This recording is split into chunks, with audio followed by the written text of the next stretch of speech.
느긋함이 아니라 성숙함이다. 느긋함이 아니라 성숙함이다 라는 제목으로 하나님 말씀 전하겠습니다. 10번째 재앙입니다. 오늘 말씀이 애굽에 내려진 지금까지 9가지 재앙이 있었죠. 10번째 재앙, 장자의 죽음. 위로는 바로의 맏아들부터, 여러분 맏아들이 얼마나 중요합니까? 그렇죠? 저희 어머니는 아들만 둘이거든요. 문득 생각나네. 맏아들에 대한 마음이 좀 다른 것 같기도 해요. 제가 이렇게 보니까 말은 안 하지만 맏아들이다라는 그런. 근데 맏아들이 죽는 거예요. 이 세상에 이런 어마어마한 재앙이죠. 그죠? 둘째는 안 죽고 맏아들이 죽는 거예요. 짐승의 초태생까지. 되게 심각한 재앙입니다. 드디어 고집으로 일관하더니 그 완악한 마음으로 강팍함으로 나아가더니 결국 마지막 심각한 재앙을 바로와 애굽 모두가 마주하게 됐습니다. 바로의 고집 때문이죠. 그런데 여러분 우리가 기억해야 할 게 있는데요. 재앙이 있죠.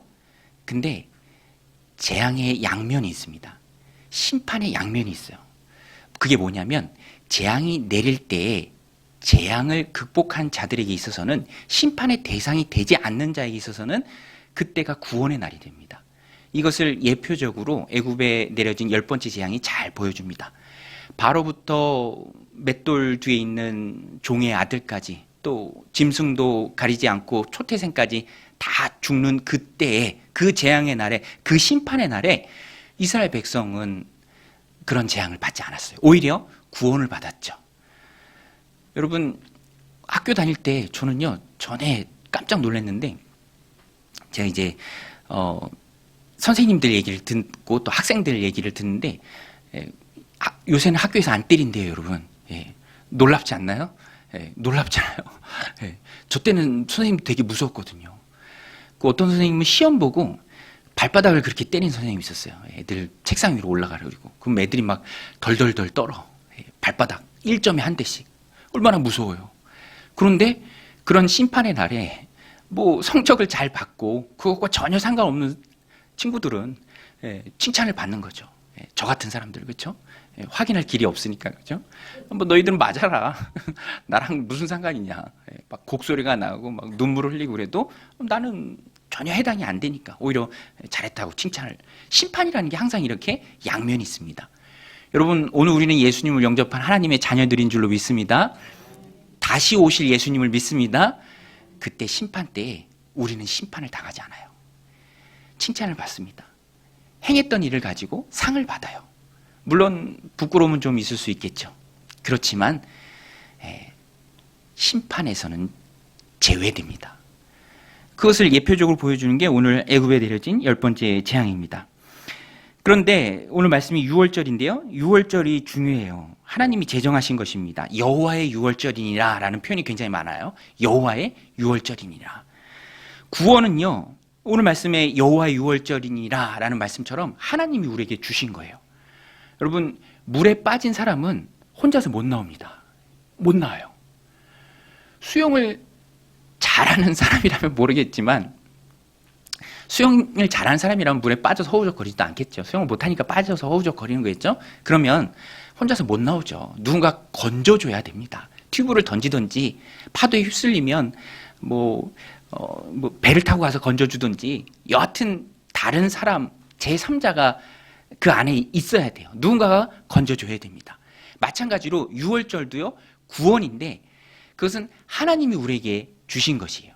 하나님의 구원 방법입니다. 그 방법이 무엇이냐? 속죄예요. 속죄. 자, 속죄, 대속, 구속, 속량 다 똑같은 말이에요. 성경을 보다 보면 굉장히 많이 나옵니다. 리뎀션. 대속, 죄를 대신 속해 주는 거죠. 유월절이 넘어갈 월. 영어 성경에 보면 패스 오버, 넘어갔다라고 되어 있습니다. 왜 넘어갑니까? 어린 양의 피가 발라져 있어요. 좌우 기둥, 또 문 위에, 또 임방에 발라져 있습니다. 그것을 보고 죽음이 넘어가는 거예요. 그런데 그 피가 무슨 피인가? 어린 양의 피죠. 어린 양의 피. 그래서 오늘 말씀에도 보면 정관사가 확실하게 나옵니다. 그 어린 양의 피예요. 어린 양의 피가 발라져 있는 것을 보고 그 안에 머무르는 사람은 죽음을 피할 수 있습니다. 넘어가니까. 애굽 온 전역에 죽음이 창궐하지만 단 한 가지 조건, 하나님이 주신 구원의 방법, 대속, 속량, 구속, 어린 양의 피, 그게 기준이에요. 어린 양의 피, 그것이 발라져 있으면 하나님이 넘어가신다. 어린 양의 피를 출입구에 받은 집안에 있는 사람들은 죽음으로부터 구원을 얻었습니다. 우리 13절 말씀인데요. 13절 같이 한번 읽겠습니다. 시작. 내가 애굽 땅을 칠 때에 그 피가 너희가 사는 집에 있어서 너희를 위하여 표적이 될지라. 내가 피를 볼 때에 너희를 넘어가리니 재앙이 너희에게 내려 멸하지 아니하리라. 내가 피를 볼 때에 어떻게 한다고 되어 있습니까? 너희를 넘어간다. 6월절이에요. 6월절. 하나님의 구원 방법. 어린 양의 피가 발라져 있는 그 집 안에 머무르는 것. 그런데 이 피가 바로 그리스도의 보혈이죠. 예수님이 6월절 어린 양 되십니다. 여러분 아시죠? 예수님이 십자가에 못 박히신 그때가 바로 6월절이에요. 놀랍죠? 하나님의 놀라운 구원 역사입니다. 구원은 인간의 노력이 아닙니다. 구원은 예수님의 속죄예요. 자, 보세요. 애굽 사람들 중에도 착한 사람이 있을 수 있잖아요. 그렇죠? 예. 우리처럼 그렇죠? 예. 제 주일학교 다닐 때 형이 그런 질문을 하더라고요. 선생님한테, 주일학교 선생님한테, 선생님, 제 친구 중에 진짜 착한 애 있거든요. 그런데 걔도 형이 묻는 거죠. 걔도 지옥 가요? 뭐 이렇게, 그렇죠? 뭐 그런 거 궁금하잖아요. 근데 선생님이 되게 지혜롭게 답변해 주셨어요. 예수님을 믿지 않는 것 자체가, 그것 자체가 큰 죄다. 여러분, 애굽 사람들 중에도 착한 사람이 있겠죠. 반대로 이스라엘 사람들 중에도 못돼 먹은 사람, 아주 고약한 사람 있겠죠. 그것이 기준이 아니라 기준은 단 하나예요. 하나님의 방법입니다. 하나님의 방법, 하나님이 우리에게 주신 구원의 방법, 6월절이에요. 어린 양의 피, 어린 양의 피를 보시고 하나님이 넘어가요. 그러니까 내 노력, 내 의지가 아닙니다. 내가 손들고 구원에 포함이 되는 게 아니에요. 점수로 시험 보는 게 아닙니다. 커트라인이 있어서 그 커트라인을 넘긴 사람만 천국 가는 게 아니죠. 하나님이 정하신 거예요. 대속, 속량, 속죄, 구속, 하나님의 구원 방법이에요. 그러니까 오늘 우리도요, 하나님이 정하신 기준을 꼭 붙들어야 됩니다. 요한일서 5장 12절이죠. 우리 예수영전 모임할 때 마지막 부분에 아주 깊이 있게 다루는 말씀. 아들이 있는 자에게는 생명이 있고 아들이 없는 자에게는 생명이 없다. 똑같은 말을 중요하니까 부정의 부정으로 한 번 더 강조합니다. 아들이 예수님이고 생명이 영생이죠. 여러분, 아들이 있는 자가 생명이 있는 줄로 믿습니다. 아들 안에 있는 자가 생명이 있는 줄로 믿습니다. 6월절이 그걸 보여주는 거예요. 어린 양의 피가 출입구는 그 집의 모든 것을 대표해요. 그 출입구에 발라져 있는 집 안에 있는 사람은 구원을 받는다.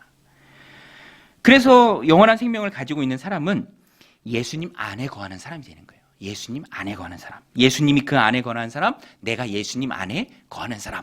어린 양의 피가 발라져 있는 그 집 안에 있는 사람. 그 집 안에 있는 사람. 하나님의 기준이죠. 골로새 교회 바울이 편지를 보낼 때도요, 서두에 이런 말을 합니다. 인사말인데요. 성도 곧 그리스도 안에서 신실한 형제 자매들에게 편지하노니. 골로새 교회가 이단 때문에 심각하게 문제를 앓고 있는 교회였는데 서두부터 이것을 표현하는 거예요. 그리스도 안에 있는 신실한 성도, 신실한 형제와 자매. 왜 형제와 자매입니까? 그리스도 안에 있기에, 하나님의 자녀이기에 서로는 형제요 자매가 되는 거예요. 여러분, 주일에도 말씀드렸죠? 우리는 주 안에 형제요 자매입니다. 듣기 좋아 부르는 호칭이 아니요, 영적으로 가족이기에, 실제 형제요 실제 자매이기에 그렇게 부르는 것이죠.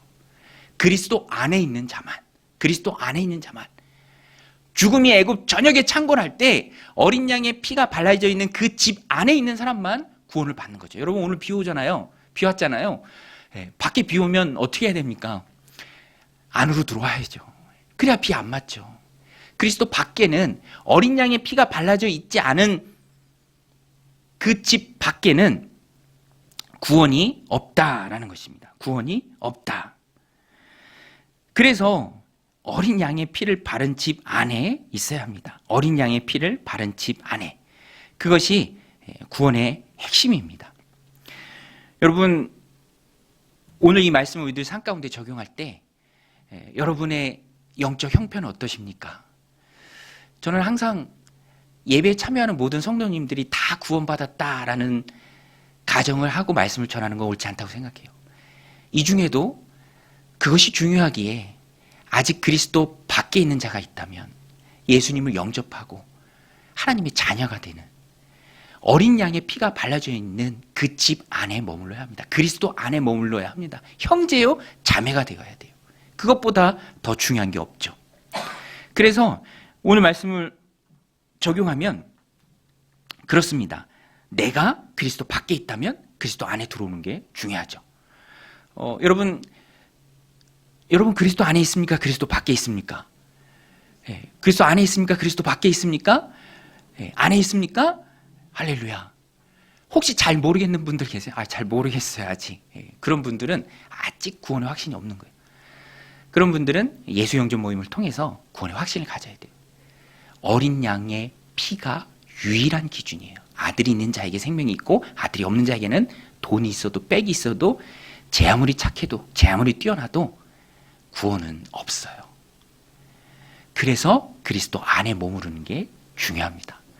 오늘 우리는 그리스도 안에 머무르는 자들인데요. 거기에 좀 초점을 맞춰서 적용을 하면 저는 이 말씀을 보면서 자 보세요. 긴장감이 있죠. 여기가 애굽 전역에 마다들이 죽어나가는 여기저기서 곡소리가 들리는 저 집에 불이 켜지고 저 집에 불이 켜지고 정말 눈물을 흘리며 땅을 치는 그 통곡의 소리가 가득한 애굽 전역에 가득한 현장입니다. 그렇죠? 그런데 우리는 출입구에 어린 양의 피를 발랐어요. 어린 양의 피를 발랐어요. 듬뿍 발랐습니다. 패스 5월 안에 있어요. 6월절 안에 있습니다. 이 안에서 어떻게 해야 하는지를 오늘 본문이 말씀해 주고 있어요. 그러니까 아주 작게, 아주 조그맣게 구원받은 그리스도인의 삶의 모습이 어떠해야 하는가? 애굽 전역의 죽음이 휩쓸고 가는 그 틈바구니 안에 어린 양의 피가 발라져 있는 그 집 안에 머무는 삶의 모습을 보면서 그 사람들의 모습을 보면서 그 안에서 무엇을 했는지를 우리가 보면서 배울 수 있는 교훈이 있습니다. 첫 번째는 메시지인데요. 첫 번째는 영적 식구 의식이 있어야 된다라는 거예요. 영적 식구 의식. 여러분 식구는 같이 먹는 사람들이잖아요. 먹을 시기의 입구자, 가족의 다른 말. 가족보다 어떻게 보면 좀 더 정겨운 말이죠. 같이 먹는다. 오늘 말씀 3절을 보면 어린 양의 피를 문틀과 옆 또 위에 바른 집 안에 있는 사람들은 어린 양을 삶지 않고 구워요. 구워서 요리한 그것을 다 먹어야 했습니다. 어린 양을 함께 먹을 인원이 가족이고요. 혹 가족이 어린 양 한 마리를 다 소화하지 못한다 싶으면 가까운 이웃 한 명, 뭐 2명 더 초대를 해야 했습니다. 우리 3절, 4절 말씀 같이 한번 읽겠습니다. 3절, 4절 시작. 너희는 이스라엘 온 회중에게 말하여 이르라. 이달 열흘에 너희 각자가 어린 양을 잡을지니 각 가족대로 그 식구를 위하여 어린 양을 취하되 그 어린 양에 대하여 식구가 너무 적으면 그 집의 이웃과 함께 사람 수를 따라서 하나를 잡고 각 사람이 먹을 수 있는 분량에 따라서 너희 어린 양을 계산할 것이며. 저는 이 말씀을 보면서 그리스도 안에 있는 삶은, 죽음에서 구원받은 삶은 어린 양의 피가 발라져 있는 그 안에 머무르는 삶을 그리스도인의 삶이다라고 우리가 봤을 때 이 영적인 가족의 소중함을 느낄 수 있어요. 영적인 가족의 소중함. 음식을 함께 나누는 식구죠. 여러분 식탁의 교제는요, 아무하고나 밥 먹지 않잖아요. 아무하고나 밥 먹지 않잖아요. 선택하고 골라서 밥 먹잖아요. 영적인 의미에서도 마찬가지입니다. 신앙을 공유하는 자들과 식사를 같이 하는, 그것이 바로 내 가족이고 한 번 더 영적인 가족이 됐을 때 그 신앙의 공유가 식탁에서 이루어지는 것입니다. 함께 먹으라는 이유는요, 물론 1차적으로는 어린 양이 그리스도의 몸을 상징하기 때문에 그것을 다음 날까지 둬서는 안 됩니다. 그것은 굉장히 거룩한 거예요. 그래서 여러분, 성창식 할 때도 그 빵 남으면 어떻게 해야 되는지 아세요? 원래 법대로 하면 그걸 잘 소각해야 됩니다. 그래야 돼요. 함부로 다루면 안 되잖아요. 물론 그것은 떡이지만 우리가 그것을 주님의 몸으로 받았기 때문에 함부로 다루면 안 돼요. 제가 군대 있을 때, 이제 군대는 그런 게 좀 허술하잖아요. 군교회에서. 성찬식 하고 남았어요. 그 선임병들이 그 뒤에 가서 그거 포도주 술이라고 막 웃으면서 막 깔깔대고 막 마시는데 되게 은혜롭지 못하더라고요. 그래서 이 어린 양도 남겨두면 안 됩니다. 그것을 더 넘어서 더 영적으로 중요한 이유가, 더 큰 영적인 의미는 같은 신앙을 공유하는 영적인 가족이다라는 그 의식을 함께 불어넣는 거예요. 의식, 영적인 가족. 여러분, 신앙을 공유하는 영적인 가족이 있다라는 것은 굉장히 감사한 거예요. 너무너무 감사합니다. 밀어주고 당겨주고 공동체에서 그를 세워주기 때문이죠. 삶에서 가족도 소중하죠. 울타리가 되어주잖아요. 그냥 삶에서 우리 가족도 얼마나 중요합니까? 전에 밤늦게 또 한 번은 이 새벽에 이제 어떤 여성분이 도움을 요청하기 위해서 이제 교회 우리 예배당에 방문하신 분이 계세요. 여성분인데 또 아이도 갖고 계신 분이에요. 근데 그분하고 또 아내랑 잠깐 얘기해서 이제 대화하는 시간을 짧게 가졌는데 그분이 그런 고백을 하더라고요. 시설에서 컸다. 시설에서 컸다. 보육원이죠. 시설에서 컸다. 그리고 참 험한 인생, 또 부끄러운 인생을 살았다. 그런 고백을 하는데 참 마음이 짠하더라고요. 안타깝죠. 그분은 그분을 지켜줄 만한 가족이라는 울타리가 없었던 거예요. 가족이라는 울타리가 없을 때 얼마나 큰 위험에 노출될 수 있겠습니까? 가정 교육이 중요하다라고 말하잖아요. 가정이 무너지면 안 되죠. 그런데 그런 어려움을 또 고백합니다. 그래서 저는요, 일부러 이 가족이라는 것을 자기 욕심 때문에 왜곡하는 게 참 우려스럽고 좋게 보이지가 않더라고요. 어떤 그 여자 연예인인데 비혼인데 아이를 가졌어요. 그러니까 비혼인데 출산을 하는 거죠. 우리나라에서는 안 돼. 그래서 해외에 가서 이제 수정을 통해서 아이를 갖고 이제 출산까지 했어요. 그런 거 보면 우리나라 참 좋은 나라인 것 같아요. 그죠? 허락 안 해주잖아요. 이제 부부에게만 허락해 주잖아요.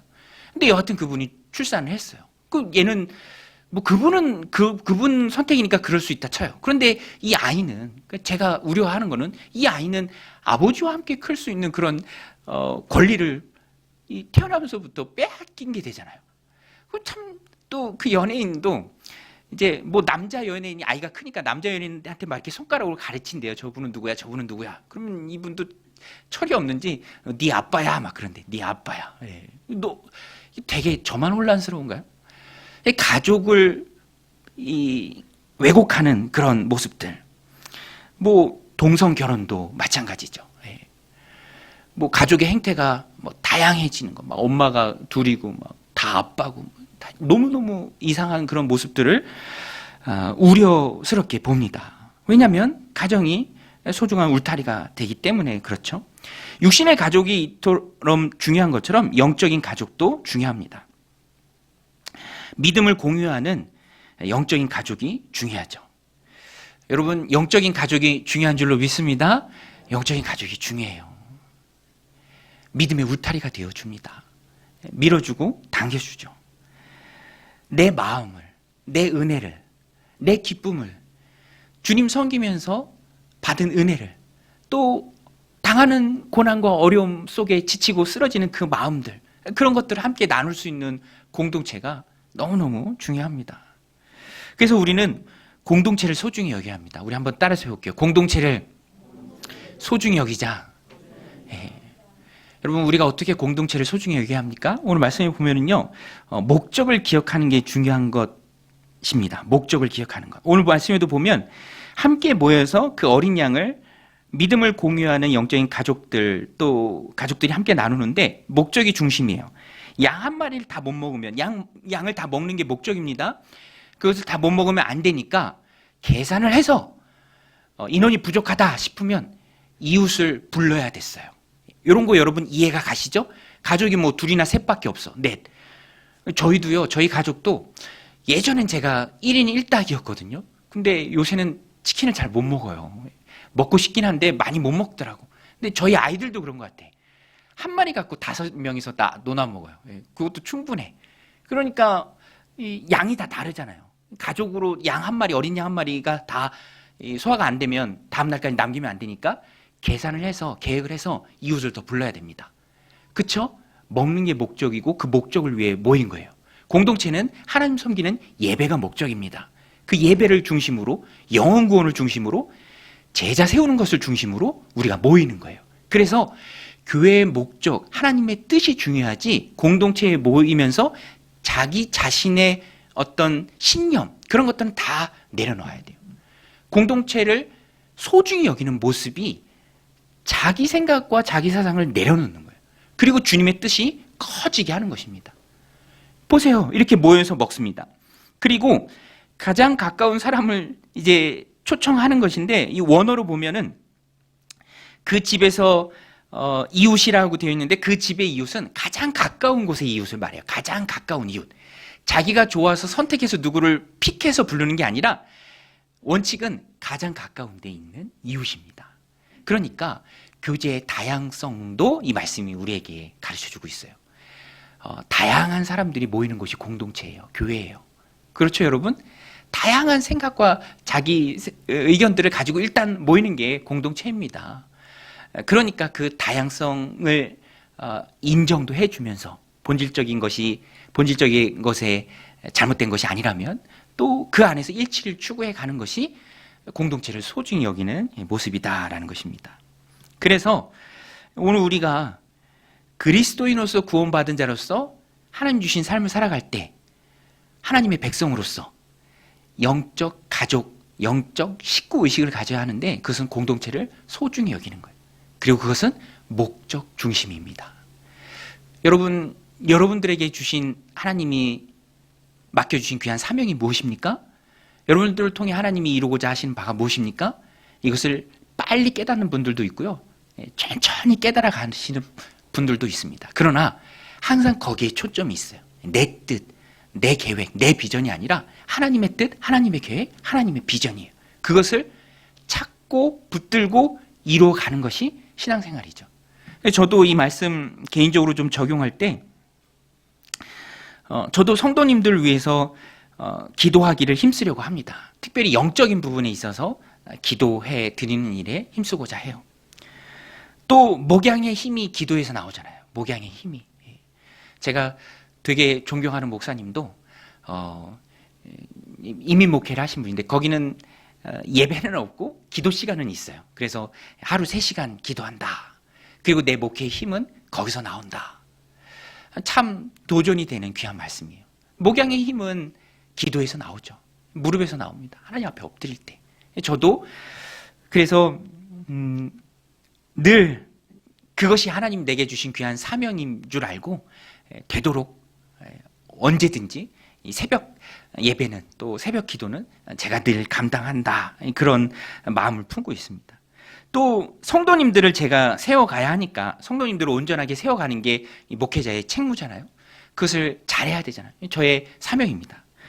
그래서 삶 공부, 우리 성경 공부, 삶 공부 가르치는 것도 이제 열심히 하려고 해요. 힘 닿는 데까지 하려고 합니다.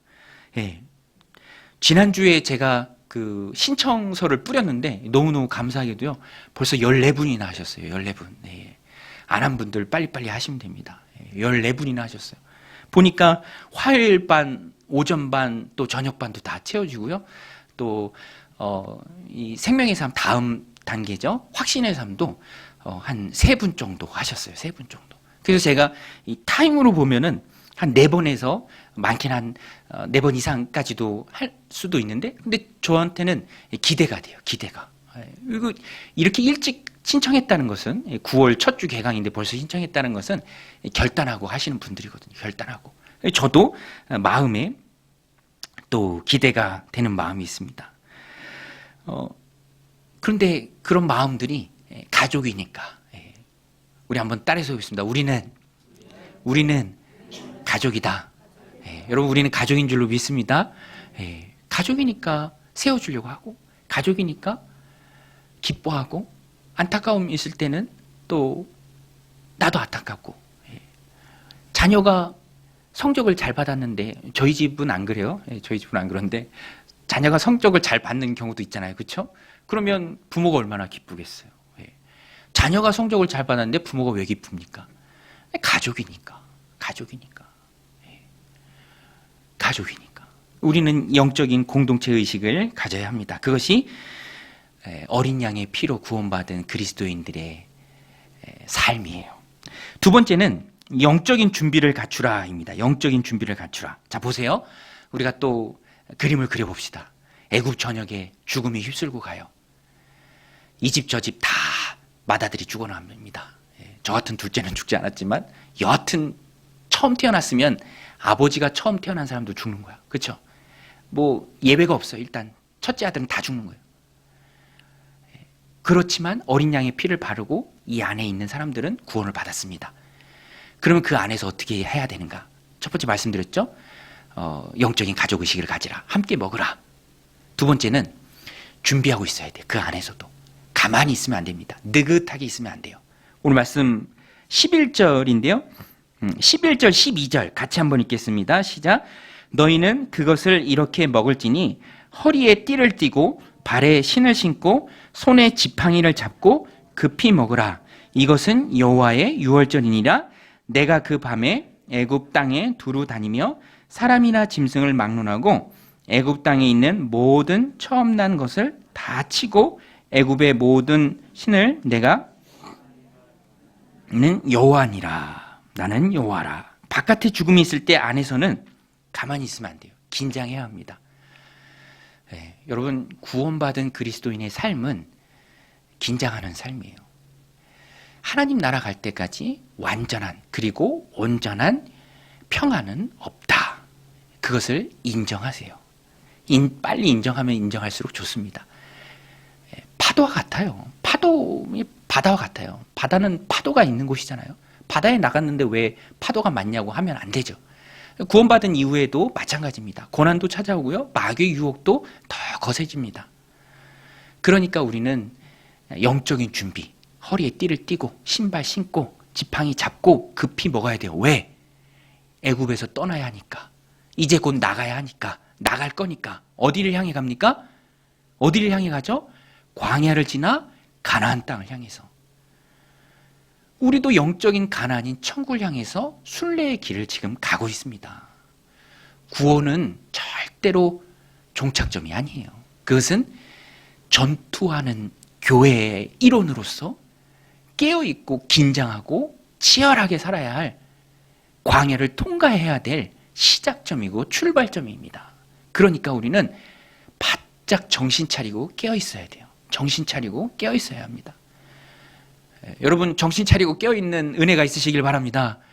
마귀가 우는 사자처럼 삼킬 자를 찾고 있는 것이 바로 이 세상입니다. 여러분 믿음 또 성장하고 은혜 받고 또 마음의 기쁨이 있고 신앙생활이 즐겁고 그래 보세요. 거기에 대항하는 마귀의 공격도 바로 찾아옵니다. 우리 청년 때 수련회 갔다 오면 항상 시험거리가 있잖아요. 은혜 받고 오면 시험거리가 많아. 싸우고 막 그렇죠. 그리스도인의 삶이 완성된 휴양지에서 삶이 아님을 우리는 기억해야 합니다. 가나안 땅을 향해서 행진해야 합니다. 광야 생활이 기다리고 있습니다. 구원받은 이후에도 고난과 악한 마귀가 주는 유혹의 시간들이 있어요. 그래서 정신 차리고 있어야 합니다. 이 땅의 교회는 전투하는 교회입니다. 느슨해지면 안 돼요. 그래서 저도 확신의 삶 이제 세 분 1대1 여성분이 있으면 제 아내를 같이 끼고 제가 1대1 이제 3대1 2대1이 되겠죠. 또 남성분들은 그냥 제가 하고 그래서 교제를 이제 보는데 살짝만 봐도 은혜가 있어요. 저도 여러분 우리가 왜 성장이 더딘지 아세요? 그냥 표현하면 왜 이 모양이 이 꼴인 줄 아세요? 저에게 하는 얘기입니다. 영적인 습관이 들지 않아서 그래요. 그래서 끊어내지 못하는 거예요. 그래서 항상 그 자리인 거예요. 그런데 이 확신의 삶이 영적인 습관을 생기게 해줘요. 와, 확신의 삶 듣고 싶다, 그죠? 막 듣고 싶은 욕구가. 영적인 습관이 중요해요. 규칙적인 경건 생활이 아니고서는 답이 안 나옵니다. 항상 그 자리예요. 그런데 이 느슨한 마음이 위험한데 그것을 끊게 하는 것이 영적인 좋은 습관입니다. 느슨한 마음이 우려가 되는 이유가 무엇입니까? 그것이 우리 영혼의 게으름을 가져다 줘요. 잠언에도 보세요. 좀 더 자자, 좀 더 눕자, 손을 모으고 좀 더 쉬자. 어떻게 됩니까? 빈궁이 강도처럼 찾아온다. 영혼에도 기름이 끼고 게을러지고 느슨해지면은 그것은 점점 다운되는 것입니다. 다윗 보세요. 다윗의 영성이 살아있을 때는 오히려 광야예요. 광야에서 오히려 그 안에 성령이 충만했습니다. 자기를 죽이려는 사울을 보면서도 하나님의 영광을 봐요. 그래서 살려주잖아요. 그런데 느슨해지고 광야 떠나서 왕궁에 있고 이제 좀 먹고 살만하니까 정신을 못 차리고 있으니까 유혹에 취약한 인생이 되고 말더라라는 것입니다. 그래서 그리스도 안에 사는 우리의 삶도 그 작은 미니어처처럼 죽음이 애굽 전역을 휩쓰는 그때 그 안에 허리에 띠를 띠고 급하게 먹고 신발 신고 5분 대기조처럼 언제든지 나갈 준비하고 그렇게 먹었다라는 거예요. 긴장을 늦추지 않았다라는 것입니다. 영적인 준비가 되어 있어야 합니다. 저도요, 그 전도사로 신대원 1학년 때 학부 때도 사역을 하긴 했지만 이제 본격적인 사역은 신대원 1학년 때부터 시작했는데 그때 고시원에 살았습니다. 고시원. 집은 저기 머니까 왔다 갔다 할 수 없으니까 사역하는 교회가. 그래서 고시원에 사는데 창문이 없어요. 그래서 낮에도 불 켜야 돼. 알람 안 맞춰놓으면 계속 잘 수밖에 없어요. 그리고 여러분 고시원 혹시 살아보셨나요? 거기가 다 사연 있는 분들이 오세요. 사연 있는 분들이. 그리고 되게 더럽겠어. 막 화장실도요. 정말 되게 더러워요. 자주 막히고. 제가 그런데 살았어요. 그리고 사역했어요.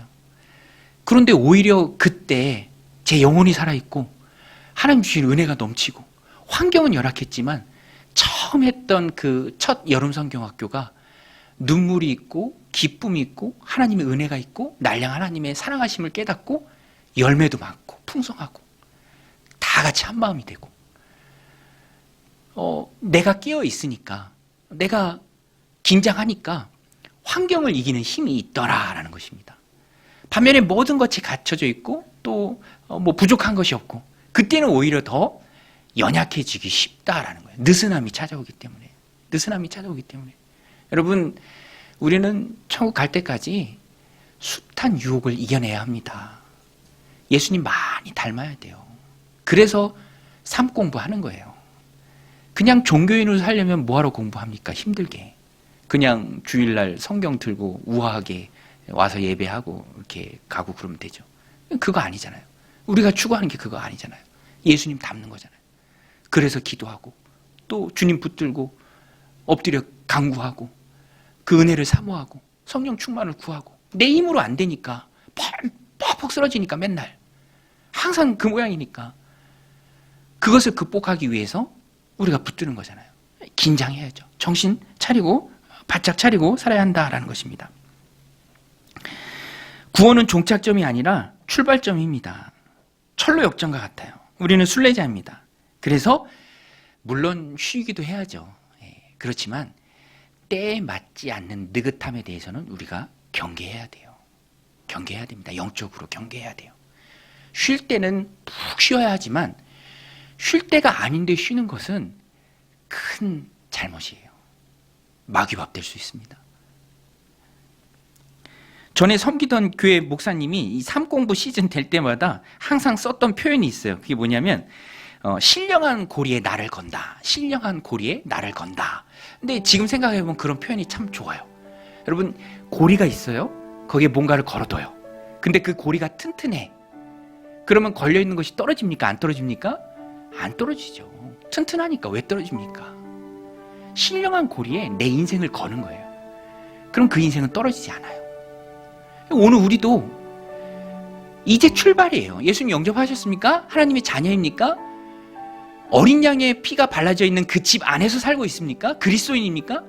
그러면 치열한 전투가 있어요. 하늘의 상급을 향해 나가기 때문에 그래요.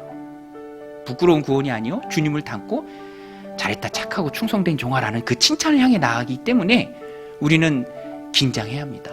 허리에 띠 바짝 조이고 신발 끈 꽉 묶고 지팡이 잡고 급하게 먹어야 돼요. 언제든 뛰어나갈 수 있을 그 영적인 준비가 되어 있어야 합니다.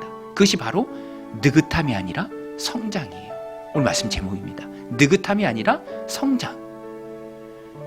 여러분, 성장해야죠. 여러분, 우리는 자라야 할 줄로 믿습니다. 자라야 돼요. 하나님이 우리를 향한 열망이 구원받지 못했을 때는 구원받으라. 구원받은 이후에는 자라가라. 예수님 닮으라. 내 마음을 알라. 크고 풍성한 데까지 나와라. 그 얕은 물가에 있지 말고 깊고 풍성한 망망대해로 그 은혜 바다로 헤엄쳐서 나오라. 성장해라. 여러분, 자녀가 성장하지 않으면 부모의 마음이 어떻습니까? 시기에 맞게 자라야 되는데 안 자라면 얼마나 부모의 마음이 무너지겠어요. 우리가 하나님의 기쁨이 되지 하나님의 근심이 되면 안 되잖아요. 그래서 우리는 정신 바짝 차리고 경건생활을 해나가야 합니다. 자라야 돼요. 성장해야 돼요. 쭉쭉 커가야 됩니다. 그 육신적으로 커도 우리 교회 되게 큰 청년 한 명 있잖아요. 아직도 큰데 냉장고 위가 안 보였는데 지금 보인대. 냉장고 위를 어떻게 보지? 그 동생들도 되게 크거든요. 저는 가끔 이렇게 오면 볼 때마다 훌쩍훌쩍 커서 와요. 근데 그 친구는 형은 너무 크니까 큰 줄 모르는 거야. 큰 줄 모르는 거야. 관점이 다르죠. 관점이. 여러분, 우리도 성장해야 됩니다. 하나님의 관점으로 날 봐야 돼요. 자라가야 돼요. 그리스도의 장성한 분량까지 자라가야 합니다. 느긋함이 아니라 성숙함이에요. 오늘도 이 말씀 마음에 새기고 느긋함이 아니라 성숙함을 향해 나아가는 치열하게 전투하고 그 가운데 성장하고 더 큰 은혜를 받아들이는 믿음의 백성들이 다 되시기를 주님의 이름으로 간절히 축원드립니다.